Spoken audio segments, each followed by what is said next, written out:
As we mentioned, 2019, Higher was #2 in the world. It is his 4th World Finals appearance, of course, Faust's debut. I think the one thing that you have to take a look at, though, when you look at how consistent Faust has been all year long, Juicy, is that he's actually got a pretty rough win rate when you talk about playing against the other 15 competitors that are here today.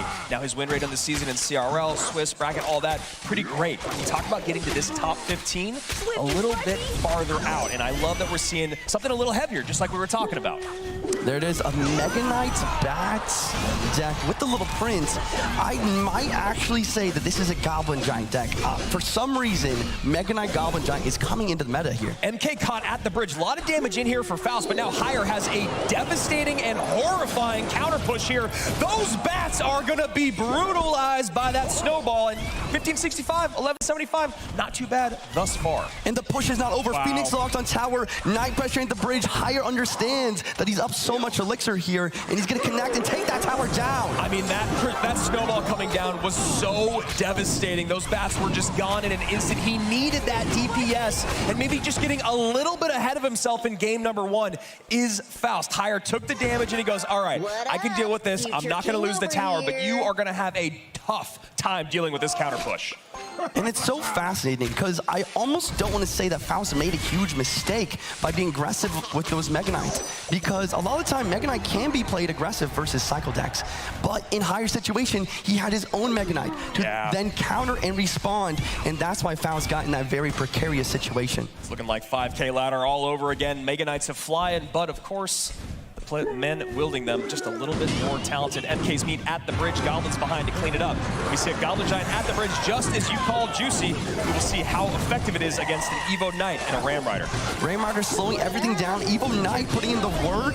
I mean, what a defense. MK on that bottom right tower, Goblin Giant up high there, gets a little bit of damage in, but still just under 1,000 HP is Faust's journey on that left-hand side.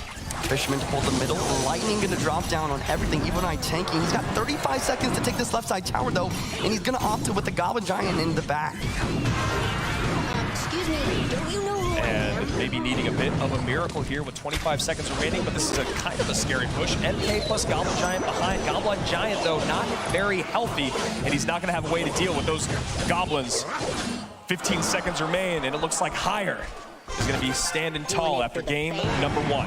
And once again, we have another match where that Snowball's really the MVP. They did a great job of taking the bats off the board, and they did a great job of, you know...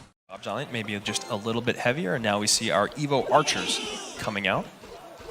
Archers on the board, so Faust actually opted to use the best evolution. First round here, we'll see what Higher has in response for those. Man, Skelly Drags plus Goblin Gang, is this gonna get a little recruity in here? Oh my gosh, it's a Mortar.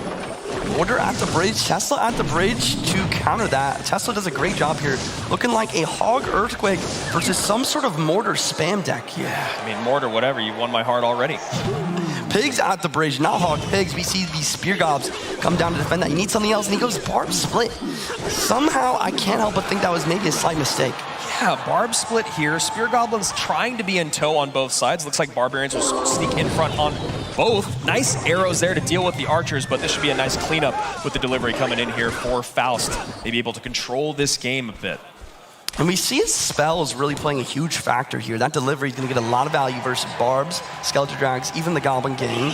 And those arrows, though, are going to make the Archers get a lot less value in general. And Juice, I'm just really kind of thrown off by this deck at the top of the screen. I mean, we haven't really seen anything like this at CRL for, I mean, maybe ever? Yeah, I mean, Barbarians, Mortar, Miner. I'm interested to see that last card. If it's not another spell, the Evil Archers could get a lot of value. It's Clone. Of course, yeah. And yeah, the Archers, when they're in the evolution form though, they do not take damage enough for the arrows to clear them off the board. Yeah, and that is a huge part of this. So we'll see how Higher is going to deal with that as these Evo to Archers kind of just go off to no man's land, but that makes sense, you know, at this moment, just trying to cycle them, see if you can turn that into anything, and then, of course, the next thing you got to do is cycle right back to them. Tesla doing a great job of cleaning up ground and air. This game is extremely close, just by a few HP. Faust down a bit of elixir here. Let's see what Higher does with the elixir advantage. I really just so curious to see what higher, and I'm sure Faust is as well to see. And there we go, a monk coming down. So a very odd deck, but hey, you got a little bit of minor mortar bait. I'm not too angry about it. You got the monk in there to deal with the archers because you have to expect that you're going to see them, and now you got that 3-card cycle conversation. So monk here, not going to use the ability quite yet. Gets across the bridge. Ability, gonna tank for the miner. It's also going to allow this to get a lot of chip. It's so crazy how much damage a monk plus miner push can do when popping the ability at the right time. You know, so many people were talking about higher and not afraid and what they were going to play here, and maybe they didn't know what was popular in the meta, but there's another side to that conversation. If you don't have a lot of game tape on your opponent, you have no idea. I mean, no one in the world would have expected this deck to come out in game number 2 from higher. I mean, especially not Faust. You wonder if his analyst even would get close to something like this, and I just can't imagine that. Skelly Drag locking on tower, bring this left side tower below 1000 HP. We have a massive counter push on the right as well.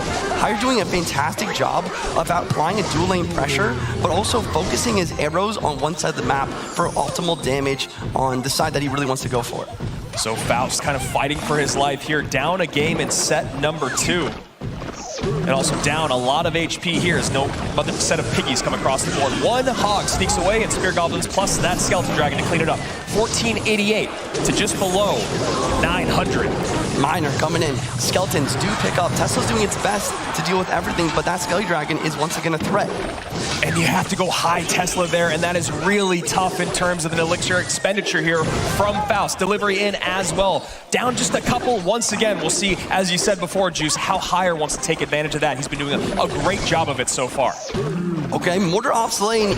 He's going to immediately take the opportunity to go for the piggies without a Mortar being able to pull. These pigs will do a lot of damage. Yeah. Maybe some sort of comeback can happen here. Look at that. Piggies in. That is a huge comeback, Juicy. Down to 32.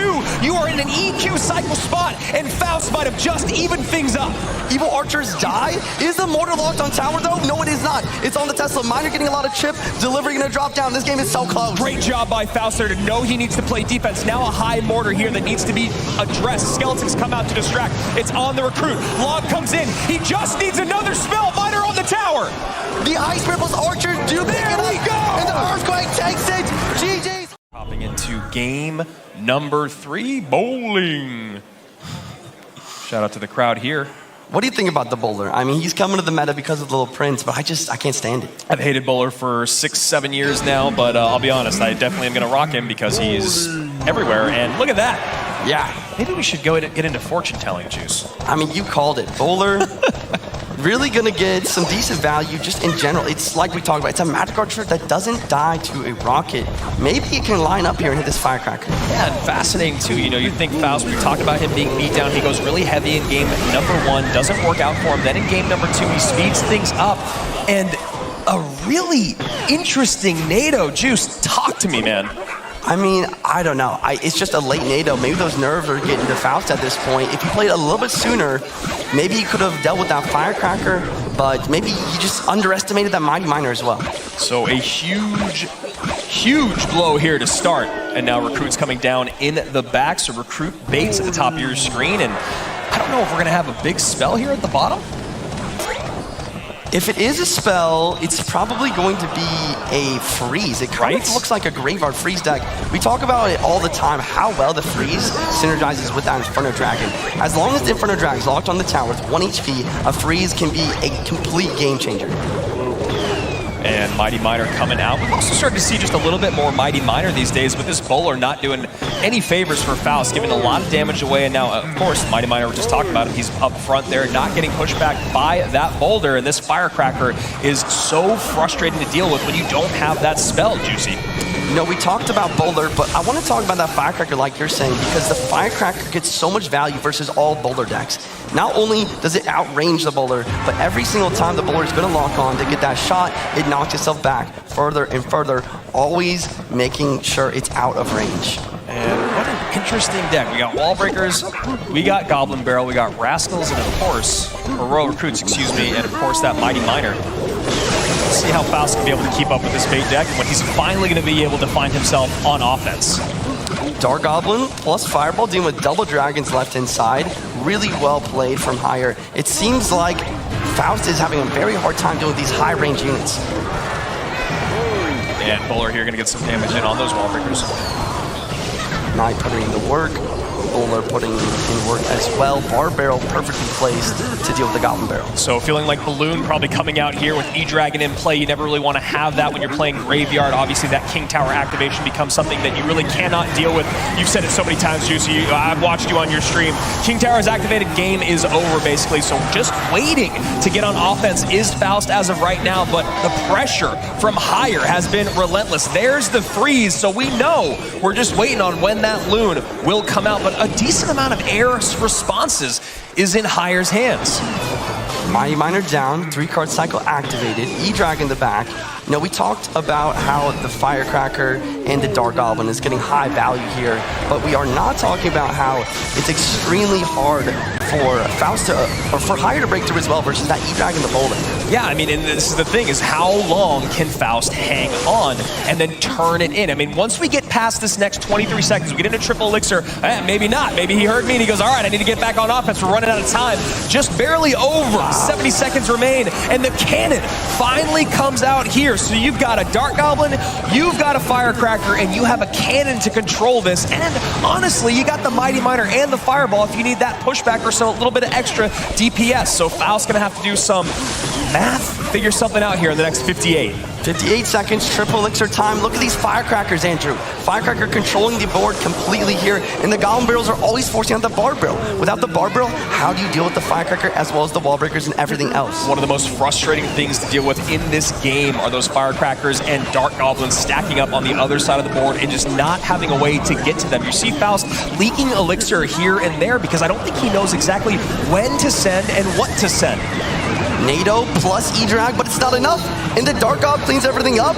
I don't think Faust can break through. I mean, it really doesn't seem that way. And as I said, Higher doing a really great job of keeping up the pressure. So now Faust is kind of forced to do what the only thing you can do, which is take damage from that barrel so you can actually get back on offense. So a decent push on the left-hand side. This push on the right really isn't going to go anywhere. And I don't think it's enough time. So a great come-from-behind victory in game number 2. But Faust still going to be sent down to the lower bracket, and he will be facing Mo Light later on today.